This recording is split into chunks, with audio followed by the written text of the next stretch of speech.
¿Qué tal, amigas y amigos? El día de hoy quiero responder a esta pregunta. ¿Cuánto tiempo puedo tener las cenizas de mi familiar difunto en la casa?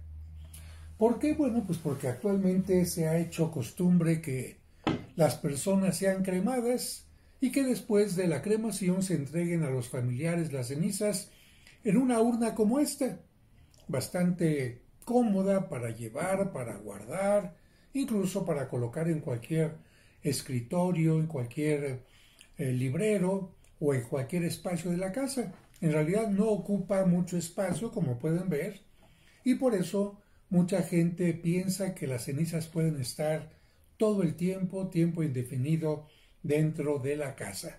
Pero miren, ¿qué les parece si platicamos un poquito más que dar una respuesta de cuántos días, una fecha concreta? Miren, hay que ser sabios y hacer caso, poner atención en lo que la naturaleza nos dice. ¿Qué nos dice la naturaleza cuando muere una persona? ¿Qué pasa con el cuerpo de una persona? El cuerpo empieza inmediatamente a descomponerse, a emitir olores fétidos y evidentemente también a tener un aspecto nada agradable. ¿Por qué? Porque aquel cuerpo ya es un cadáver. No es nuestro familiar que reía, que comía, que tenía un aspecto lozano, sino lamentablemente ya es un cadáver. ¿Qué te dice la naturaleza ante un cadáver? De alguna manera, discúlpame con todo respeto, hay que deshacerse de ese cadáver, deshacerse con respeto y por lo tanto no se tira como si fuera una simple basura. Y también por cuestiones sanitarias, porque ¿qué pasa en un lugar donde hay cadáveres por aquí y por allá y por allá? Como en el tiempo de las pestes, bueno, pues hay contaminación. Por lo tanto, por higiene, por sanidad de toda una población, de la familia, de la persona y por respeto al difunto, se crearon desde los tiempos más antiguos divisiones entre el mundo de los vivos y el mundo de los muertos. El mundo de los vivos es el mundo de las ciudades, tu casa, tu departamento, el espacio donde vives normalmente, y el lugar de los difuntos le llamamos cementerio o camposanto. Cementerio cuando son sepultadas cualquier tipo de personas sin ninguna cuestión religiosa, y camposanto se llamaba cuando las personas eran sepultadas en el piso de la iglesia, de la capilla, de la catedral, en las paredes, en las criptas o incluso en la parte del atrio. A eso se le llamaba el camposanto, a diferencia de el cementerio. Bueno, normalmente estaban separados, por lo tanto, el espacio de los vivos y el espacio de los difuntos. ¿Cuánto tiempo se tardaba en sepultar a las personas? Mira, esto varía en cada cultura.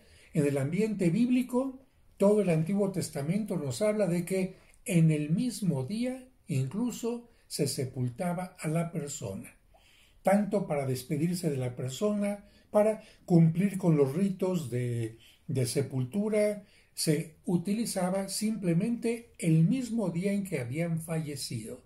No esperaban al día siguiente. Por lo tanto, no había la clásica velación que existe en algunos lugares. En algunas partes se comenzó a hacer la velación porque había que esperar a que llegaran los familiares de distintas partes para despedirse del difunto. Pero ¿cómo se despedían si el difunto ya había muerto? El cuerpo ya no era la persona viva. Bueno, era una forma de decir. Entonces esperaban que llegaran algunos familiares y por lo tanto se velaba. En otros casos, para asegurarse de que la persona estuviera realmente muerta, la colocaban en una caja con un cristal para ver que el cristal no se empañaba, porque si se empañaba es que el muerto estaba respirando de alguna manera y por lo tanto no estaba muerto sino vivo. Todavía hasta nuestros días algunos ataúdes tienen este vidrio precisamente para esta función. Pero en este caso de esperar a que el sepelio, el funeral, el entierro fuera al día siguiente, entonces que había que hacer ya cosas extraordinarias. En primer lugar, para disimular los olores del cuerpo que estaba ya echándose a perder, ponían ajos, ponían cebolla, ponían vinagre, o bien, en otros casos, como actualmente, embalsamaban al difunto. ¿Qué significa esto? Bueno, le inyectan cosas para que los órganos, que son los primeros que se empiezan a pudrir, que se empiezan a descomponer, se mantengan un tiempo más sin descomponerse. Hay lugares donde la inyección es tan fuerte que incluso, como en Estados Unidos, el cuerpo puede tardar sin descomponerse hasta incluso una semana o algo así. En otros lugares lo que hacían era extraerles precisamente estos órganos y ponerlos en vasos aparte, como en Egipto los vasos canópicos, para que el cuerpo se mantuviera más tiempo.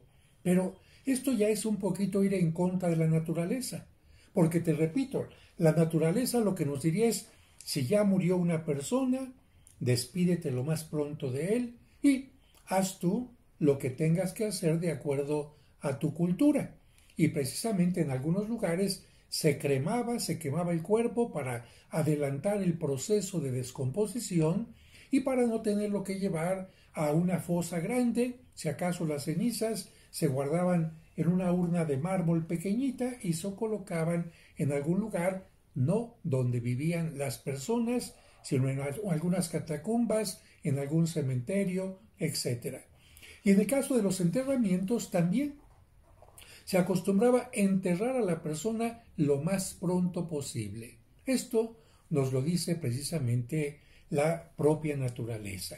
¿A ti no te gustaría tener el cuerpo de tu familiar un día, 2, 3, 4, 5, 6, ahí en tu sala, en tu comedor, en el espacio donde vives? Fíjate, cómo si tener el cuerpo de tu familiar en ese espacio no es agradable, entonces, ¿por qué sí tener las cenizas de tu familiar? Es lo mismo. Es finalmente un difunto, con cuerpo o con cenizas, pero se trata de lo mismo. Sin embargo, el hecho de que se haya hecho como más popular por falta de cementerios, por falta de seguridad en los cementerios, porque ya hasta en los cementerios se meten los ladrones para robarles y quitarles la pieza de oro que tenían, la pieza de amalgama, la joyita con la que le enterraron, hasta las ropas, si es que se dieron cuenta los sepultureros que tenía alguna ropa especial. Bueno, ya ni siquiera los cementerios respetan. Entonces mucha gente, por la lejanía de los cementerios, por la falta de cementerios y por muchas cosas más, empezaron a cremar ya a los familiares. Pero aquí empezó una cuestión que realmente es preocupante, porque con estas cenizas empezaron a decir, bueno, las cenizas no huelen feo, las cenizas no ocupan mucho espacio y por lo tanto me quedo con las cenizas en la casa. Aquí la Iglesia nos ha enseñado lo siguiente, a separar el mundo de los vivos y el mundo de los difuntos. Por lo tanto, de acuerdo al pensamiento de la Iglesia, más tarde hablaré del aspecto de la tanatología, desde el punto de vista de la Iglesia se nos dice, no es correcto que tengas a tu familiar en un librero, en un escritorio, en una mesa. Lo importante es que lo lleves a un cementerio, que lo lleves a una iglesia donde haya nichos donde se pueda guardar, porque finalmente no es tan costoso este servicio y en un nicho pueden incluso llegar a caber 3 hasta 4 urnas sin ningún problema. Así que, de acuerdo a la Iglesia, tener las cenizas en casa no es correcto. Ni tampoco es correcto lo siguiente. Algunas personas ya pensando que teniendo las cenizas tienen ahí a la mamá, tienen al papá, ya no está la mamá o el papá ahí. La Iglesia nos dice, tu familiar ya dejó esta tierra y se encuentra ya en la presencia de Dios. Si eres cristiano, católico, tu familiar ya no está ahí. Tu familiar no son cenizas. Tu familiar no está encerrado en esa cajita. Y aun en el caso de que estuviera sepultado en el cementerio, tu familiar no está en el cementerio. Ahí están los restos, los huesos. Así que ahí no está tu familiar. Pero bueno, como las cenizas se convierten en un elemento fácil de manipular, no faltan aquellas personas que, bueno, como fuimos 7 hermanos, vamos a dividirnos las cenizas en 7 pedacitos para que cada quien tengamos nuestra cajita en casa. Creo que esto no es correcto y te voy a decir más adelante por qué, según la tanatología. Entonces empiezan a repartirse las cenizas cuando esto no sería correcto. Regreso al ejemplo del cuerpo. Imagínate el cuerpo del difunto. Como somos 7 hermanos, a ti te toca un brazo, a ti te toca una pierna, a ti te toca la cabeza, a ti te toca el abdomen. No, ¿verdad? Si hablando del cuerpo esto no es correcto, ¿por qué hablando de las cenizas piensas que esto sí es correcto? A mí me parece que esto no es correcto. Ahora, hay un exceso más. Algunas compañías, precisamente basándose en la dependencia, porque le tenemos que hablar de dependencia de algunos familiares, a tener ahí las cenizas, lo que han dicho, pues vamos a hacer ¿qué? Vamos a hacer algunos relicarios para que la gente ponga ahí un cachito de cenizas y lo traiga colgando aquí en un medallón. Y entonces han llegado a hacer relicarios para que las cenizas anden paseándose con el familiar ahí como si fueran una joya. A mí me parece que en todo caso podemos tener a nuestro familiar en la mente y en el corazón como una verdadera joya, pero no como un objeto material que se presume o que se anda paseando de un lugar a otro. Vuelvo a lo mismo. Imagínate el cuerpo de la persona. ¿Traerías tú colgando el brazo de la persona? ¿Traerías colgando el dedo de la persona difunta? No. Pues entonces aplícalo ahora a la ceniza y pregúntate por qué en el caso de la ceniza sí. Y algunas compañías han llegado a un grado mayor que comprimiendo por un sistema especial las cenizas, las llegan a convertir en algo así como un brillante o diamante que la gente puede tener también colgando como un dije, como un adorno. Y solamente aquí te comparto esto. Fíjate que una persona conocida, no digo el nombre, una alumna mía de la zona del Pedregal, bueno, cayó en esta tentación de tener a su familiar como si fuera una joya. ¿Y qué creen que pasó? Bueno, lamentablemente en una ocasión en que iba ella por la calle, pasó una motocicleta con 2 tipos, vieron que algo le brillaba en el pecho y le arrancaron aquello y ahí va la joya. La gran pregunta es, ¿dónde quedó entonces el resto, las cenizas convertidas en joya de aquel familiar? ¿Qué hicieron ellos con esta joya? La llevaron a un monte de piedad, la vendieron, ahora la trae otra persona colgando como si fuera cualquier objeto, o la tiraron. Ahí está lo delicado precisamente de tener este tipo de cosas. Porque mientras nosotros vivimos, nuestro familiar quizás pueda estar ahí en casa, pero nosotros vamos muriendo. Y no es lo mismo el cariño que le tuvieron los hijos, los nietos, que los bisnietos, que los tataranietos, o los que ya ni conocieron a la abuela, los que ya ni conocieron al difunto y dicen, ay, esta caja, ¿qué está haciendo aquí? Ya es un estorbo, ya va para afuera. Ay, este relicario, ¿qué está haciendo aquí? Ya va para afuera. Y entonces, a veces terminan tirándolo a la basura o finalmente lo llevan a un lugar donde siempre tuvo que haber estado. Porque de lo contrario también las casas se pueden convertir en esto. Ay, murió papá, aquí está la urna de papá. Ay, murió mamá, ahora la de mamá. Ay, murió el hermano, y al ratito la casa se empieza a convertir en un cementerio, en un lugar donde se guardan las cenizas, y repito, a mí no me parece esto conveniente. Una cosa es acelerar el proceso de descomposición del cuerpo y otra cosa es quedarse con las cenizas como si fueran un objeto ordinario. Y ahora voy al tema de la tanatología. La tanatología es un área de la psicología que nos enseña qué es lo que pasa en el ser humano, qué pasa en nuestra psicología cuando perdemos a un ser querido. La tanatología trata todas las pérdidas, pero comenzó hablando de las pérdidas humanas. Ahora trata el tema del divorcio, la separación, cuando los hijos se van de casa, cuando se pierde el trabajo, cuando se tiene una enfermedad importante. Pero comenzó preguntándose y ayudando a aquellas personas que acaban de tener una pérdida. ¿Qué pasa conmigo cuando tengo una pérdida? ¿Qué proceso tengo que llevar para que la pérdida no me afecte y no me quede yo anclado en la vida ante una pérdida, sino que siga viviendo de la mejor manera? De acuerdo a la tanatología, hay varias etapas, todo este conjunto se llama duelo, y una de las primeras etapas se llama la negación. ¿En qué consiste esta etapa? En negar que el familiar ha muerto. ¿Para qué lo niego? Porque negando, y disculpa la comparación, sería como si negando las cosas me pongo una inyección. ¿De qué? Una inyección de amnesia. Una inyección de anestesia para que no me duela. Yo te pregunto, ¿es cierto? Si vas con el médico y te pone anestesia en la boca, te va a adormecer aquel espacio por un tiempo. Pero no significa que no te hayan hecho nada aquí o que no te hayan sacado la muela. La muela la extrajeron o la curación te la hicieron y después de la anestesia te va a doler. Bien. Hay muchas personas que no quieren aceptar que murió su familiar. ¿Para qué? Para que no les duela.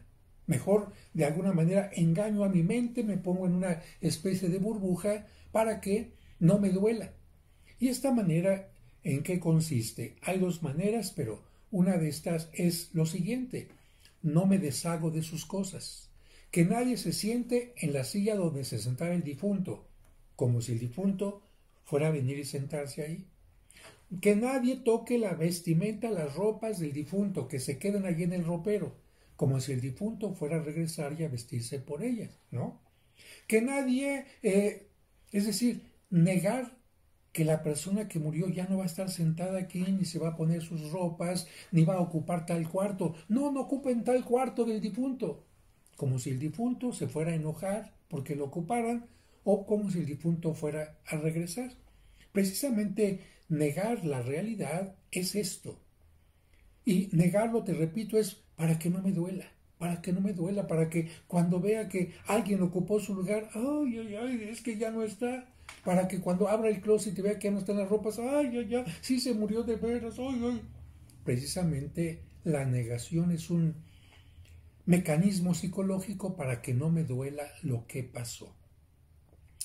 Negando las cosas, no las cambiamos. No porque neguemos la realidad, el difunto, la difunta, no se va a haber muerto, se murió. Así que tenemos que aceptar la realidad, y solamente hasta que aceptamos la realidad y pasamos este primer punto que se llama negación, podremos llegar a otros puntos. Después de la negación vendrán la floración de emociones y sentimientos. Al saber totalmente, al aceptar totalmente que ya falleció la persona, no nos quedará otra cosa que llorar, que enojarnos, que estar tristes, que sentirnos impotentes. Es lo que no queremos con el primer paso, precisamente. Mejor niego las cosas y no lloro. Disimulo como que está aquí, hablo con mi difunto, ¿qué tal, papá? Ya llegué, etcétera. Ya no está aquí.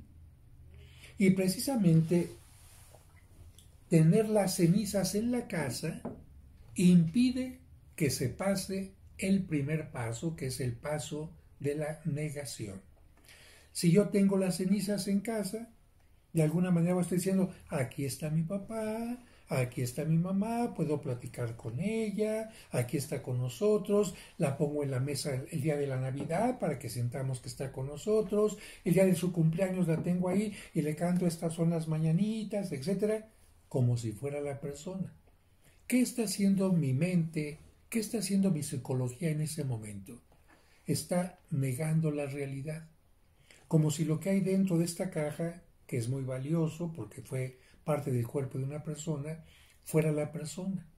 Son restos, pero no es la persona, y quien se aferra a tener los restos, lamentablemente puede evitar que su proceso de duelo camine sanamente. Así que la misma psicología nos diría, no es correcto aferrarse a el cuerpo, a los restos de un difunto. Y regreso nuevamente a la idea original. ¿Qué pensarías de una persona que, para no despedirse de su familiar difunto, lo metió en un refrigerador y lo tiene ahí congelado en su casa? ¿O lo disecó y lo tiene ahí en alguna vitrina? Yo creo que esto no es sano. Repito, la naturaleza nos enseña que cuando una persona muere hay que cumplir con el rito normal y, como dice Cristo, que los muertos entierren a sus muertos. Es decir, las personas tenemos que entender que la vida tiene que continuar y solamente los muertos que no quieran entender esto, las personas que están vivas pero parecen muertos, podrán aferrarse a esta situación de quedarse con las cenizas de un ser querido. Yo espero que este video te ayude a tomar en cuenta esto. El respeto, el cariño a nuestros difuntos no significa que los tengamos que tener con nosotros. Y hay, por supuesto, siempre una parte que nos permite tener ciertos márgenes de entendimiento. Padre, pues es que lamentablemente la muerte de nuestro ser querido nos trajo a nosotros una situación incómoda económicamente. No estábamos preparados para su muerte, era el que sostenía la casa, era el que proveía a sus papás e incluso a los hijos también, a la esposa, y de repente tuvimos que juntar con mucho trabajo para el funeral. Y por el momento no tenemos para comprar un espacio en el cementerio o un espacio también en algún nicho, en alguna cripta, en alguna iglesia. Bueno, ahí entendemos que la parte económica es la que está privando de esta posibilidad. Es la parte económica. No es que la gente no quiera, no es que la gente no tenga el deseo de cumplir con lo que se debe hacer, sino es una cuestión económica. Y en esos casos simplemente se le invita a la gente a que lo más pronto posible logre colocar las cenizas de su difunto en un lugar adecuado. Incluso hay este compañerismo de los vecinos, donde cuando se enteran de que no hay posibilidad de hacer el entierro o la colocación de las cenizas, dicen, vamos a hacer una cooperacha, así se dice en México, por lo menos en la Ciudad de México, vamos a cooperar para ayudar a nuestros vecinos, a nuestros familiares, a nuestros amigos, a nuestros compañeros, a que puedan cumplir con esto que nos dice la mentalidad cristiana, porque además hay que recordar que una obra de misericordia es sepultar a los muertos, que significa darles un espacio adecuado, un espacio adecuado. Y si estamos ayudando a que una persona tenga un lugar para depositar sus cenizas, estamos cumpliendo con esta obra de misericordia. Y repito, un lugar adecuado, porque con esto termino. Lamentablemente en Acapulco sucedió algo terrible. Los buzos, los pescadores de la zona entre una playa que se llama Caleta, Caletilla y Roqueta, 3 playas, decidieron colocar una imagen para que los protegiera, para que los bendijera en el mar. Es una parte donde no está muy hondo el fondo, y entonces colocaron ahí una imagen de la Virgen. ¿Y qué es lo que empezó a hacer la gente? A tomar ese lugar que consideraban sagrado como un lugar para colocar las urnas de cenizas. Claro, no las llevaban de madera porque la madera flota, entonces empezaron o bien adentro de la madera colocar piedras para que se hundiera la urna, o bien llevar urnas de metal. ¿Y qué crees? Que todo el espacio en torno a la imagen se empezó a llenar de un basurero de este tipo de urnas, porque además el oleaje empezó a hacer lo propio. El oleaje empezó a hacer que se abrieran muchas de ellas, por lo tanto las cenizas quedaron mezcladas con el agua, pero todas las cajas quedaron abiertas, convirtiendo aquello en un lugar sumamente desagradable. Son comentarios que algunos de ustedes me pedían que hiciera, y con mucho gusto los comparto. Respetamos siempre el pensamiento de cada persona, pero tratamos de iluminar las cosas de acuerdo al pensamiento de la Iglesia y una sana reflexión. Porque lo cierto es que no va a llegar ningún policía a checar allá a tu casa, ¿tiene urnas aquí o no? No va a llegar ningún sacerdote, ningún obispo, ¿no? Es una cuestión que tiene que estar dirigida más bien, esta reflexión, a nuestra mente y a nuestro sentido común. Que Dios les bendiga y si no están suscritos a mi canal, suscríbanse para que puedan llegarles más fácilmente los demás videos que voy subiendo. Y gracias por sus preguntas.